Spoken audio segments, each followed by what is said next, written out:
Za, lihat itu, dompet. Aduh, gimana ya jatuhnya? Uang operasi anak saya lagi. Ya Tuhan.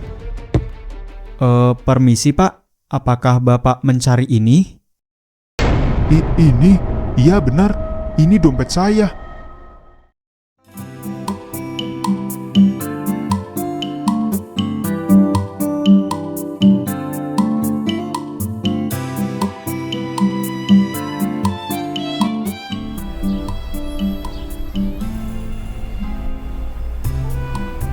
Buset, rapi amat hari ini. Mau mulung di istana presiden kamu. Baju disetrika, rambut klimis, bau minyak wanginya aja sampai belakang rumah. Loh, hari ini kan jadwal kita ke rumah Pak Darmayan. Masa kamu lupa? Ayo temenin aku gemetaran nih kalau jalan sendirian. Za, kamu ini polos atau gimana sih? Kamu yakin kita harus pergi ke sana? Gimana kalau Pak Dharma cuman basa-basi aja waktu itu? Orang kaya kan memang sering begitu kalau lagi senang atau panik. Spontan janjiin ini, janjiin itu. Giliran kita datang ke rumah mewahnya, kita malah diusir sama satpamnya karena dikira pengemis atau minta sumbangan. Enggak Yan, tatapan Pak Dharma waktu itu tulus banget. Apalagi waktu dia pegang pundakku, tangannya aja gemetaran dan dia hampir nangis. Lagian, apa salahnya sih kita mencoba? Ini satu-satunya jalan yang terbuka biar aku bisa lanjut kuliah Yan. Haduh, kuliah itu mahal Za. Biarpun katanya dibayarin, nanti ongkosnya gimana? Baju-bajumu gimana? Apa kamu gak minder masuk kampus pakai baju pudar begini? Dunia orang kaya itu beda sama kita Za, yang tiap hari temenan sama bau sampah. Kalau aku mikirin minder, dari dulu aku gak bakal berani baca buku UTBK bekas di bawah lampu jalan Yan. Aku tahu kita ini miskin harga, tapi jangan sampailah kita miskin harapan. Kamu mau kan nemenin aku? Cuman kamu sahabat yang aku punya Yan. Ya sudahlah, daripada kamu pingsan di jalan karena ketakutan ketemu dengan orang kaya. Lagian aku juga penasaran, sekaya apa sih orang yang dompetnya isi puluhan juta itu?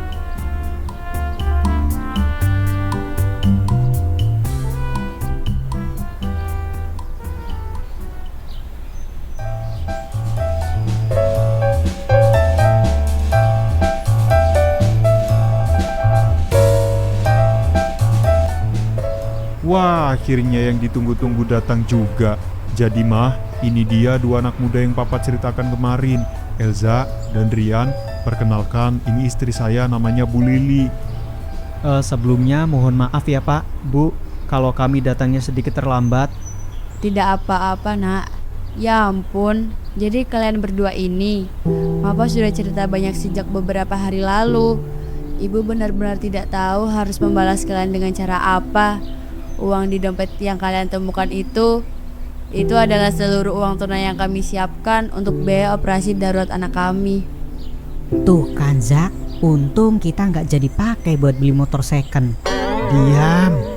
Sudah menjadi kewajiban kami Bu.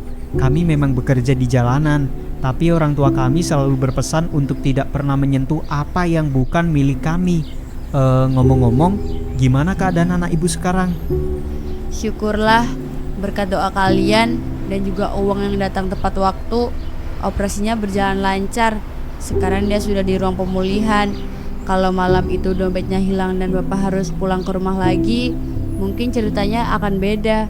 Kejujuran kalian menyelamatkan nyawa anak ibu.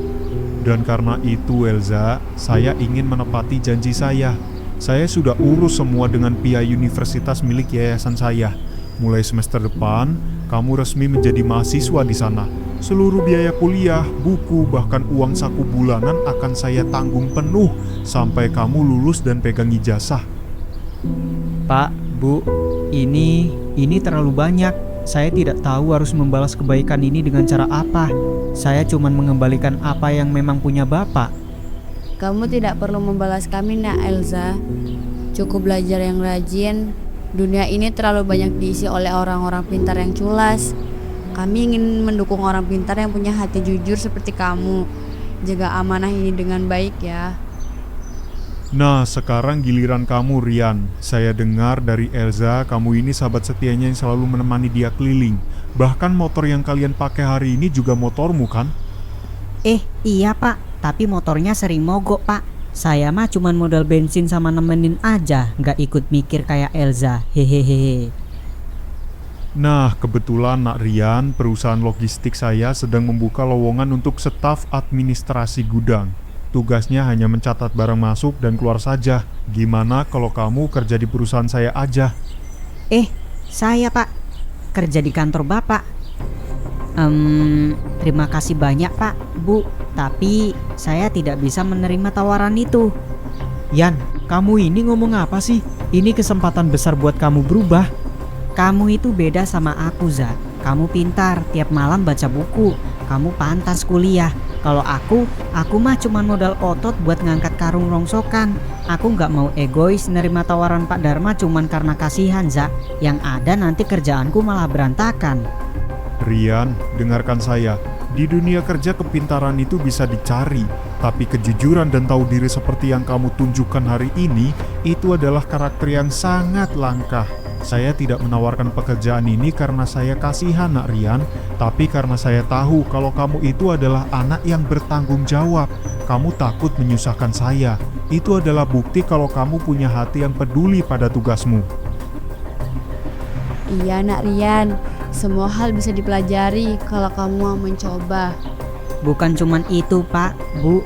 Di jalanan, di antara tumpukan sampah-sampah, disitulah dunia saya. Lagi pula, kalau saya ikut kerja di kantor, lalu siapa nanti yang bakal ngumpulin botol-botol bekas di kota ini?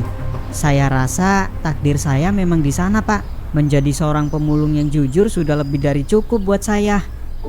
Kamu itu luar biasa ya Nak Rian. Tidak semua orang punya keberanian untuk menolak kenyamanan demi tetap setia pada jalan hidup yang sudah mereka pilih. Saya sangat memaklumi dan menghargai keputusanmu. Menjadi pemulung adalah pekerjaan yang sangat mulia, dan kota ini beruntung sekali punya pemulung jujur seperti kamu. Iya Nak Rian, pekerjaan apapun itu, selama itu halal dan dilakukan dengan hati yang bersih, nilainya akan sangat tinggi di mata Tuhan. Kalau begitu, saya tidak akan memaksa. Tapi, ini kartu nama khusus saya. Kapanpun kamu atau lapak tempatmu menjual barang rongsokan itu butuh bantuan modal atau ada kendala apapun di jalanan, silakan hubungi saya langsung. Pintu rumah ini akan selalu terbuka untukmu, Rian. Wah, terima kasih banyak, Pak, Bu. Kebaikan Bapak dan Ibu sudah menjadi berkat terbesar buat kami.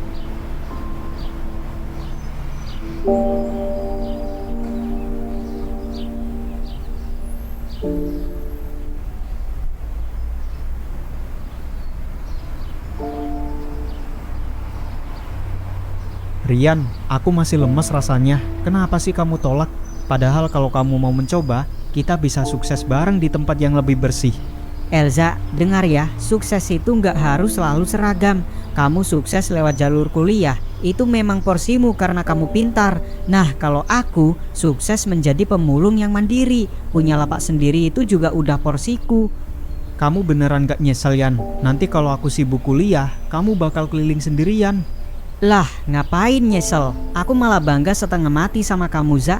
Nanti kalau kamu udah jadi sarjana, orang-orang bakal tahu kalau sahabatmu ini adalah seorang pemulung paling keren sekecamatan. Lagian, tadi Pak Dharma juga janjiin modal kan kalau aku butuh. Itu udah jauh lebih dari cukup, Za. Kamu itu memang beda ya, Yan. Fisikmu aja yang preman jalanan, tapi hatimu kayak malaikat. Makasih ya, udah selalu dukung aku. Nah gitu dong, senyum. Hidup ini indah, Za, walaupun bau sampah. Ayo dihabisin esnya. Habis ini temenin aku nyetor rongsokan ke Cak Dul ya.